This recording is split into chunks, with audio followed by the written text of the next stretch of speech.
You're applying for a visa, and the embassy wants proof of onward travel. If you buy a real, fully paid flight right now, you are risking thousands of dollars on a trip you aren't legally allowed to take yet. If your visa is denied, that money is gone. The solution to this dilemma is something called a dummy ticket. It operates as a temporary flight reservation. This document works for embassies because it includes a verifiable passenger name record, or PNR code. When the consulate looks up this 6-character code, they see a legitimate reservation held in their system, even though the status is marked as held rather than paid. Before you generate one of these, you need 4 things: your valid passport, your exact travel dates, a small budget, and your embassy's guidelines. Keep in mind, this reservation is strictly for documentation. It is not a boarding pass, and you cannot use it to board an airplane. Understanding the difference between a fully ticketed seat and a verifiable documentation hold is what allows you to fulfill the embassy's requirements without exposing your bank account to risk. Let's walk through the 3 ways to secure one of these reservations. Method 1 involves going directly to a commercial airline's official website. You start this process exactly as if you were buying a normal seat. You plug in your departure dates, select your destination, and pick a specific flight. The critical step happens at checkout.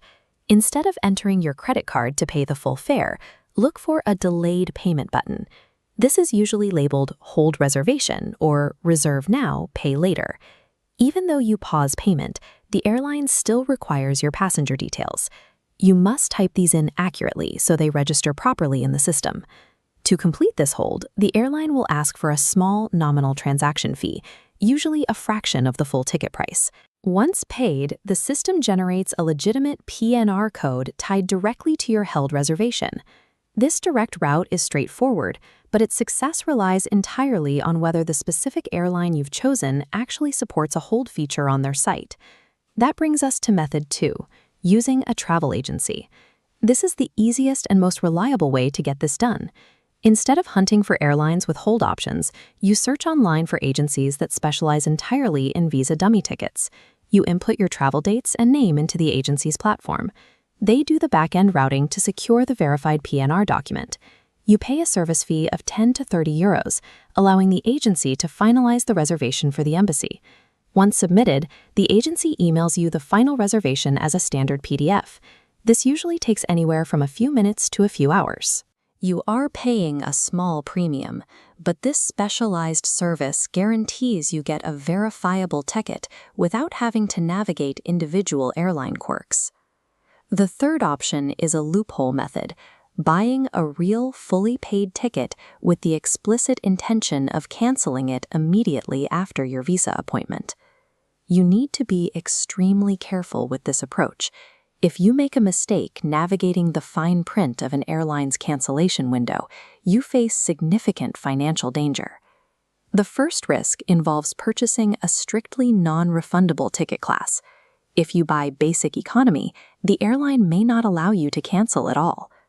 Second, even if the ticket is fully refundable, the processing time to get your cash back can take weeks or even months, tying up funds you need for your actual trip. Finally, airlines frequently deduct hidden cancellation or administrative fees from your total, meaning you won't receive your entire purchase amount back. A misstep here defeats the entire purpose of protecting your money. This method should only be attempted by users who are certain they understand the specific airline's refund policies. Regardless of which method you choose, you need to perform a final audit on your reservation document before you print it out for the embassy. Check the passenger details against your official ID. The name on the ticket must be an exact character-for-character match with your passport. Next, verify that the departure and return dates on the reservation align perfectly with the itinerary you stated on your visa application. Never submit a fake, photoshopped, or edited document. Embassies run PNR checks constantly, and submitting fraudulent paperwork leads to an immediate rejection. You also have to manage a limited duration. Dummy tickets are only held active for 24 to 72 hours. Because this window is tight, synchronize your booking. Generate the ticket right before submitting your application, ensuring the PNR remains active during embassy review. An authentic, verified, and perfectly timed reservation document prevents unnecessary visa rejections while keeping your actual travel budget secure. All that's left is to print or upload your document. If you have any questions during the process, drop them in the comments below. If this guide helped you, please leave a like and subscribe for more step-by-step travel strategies.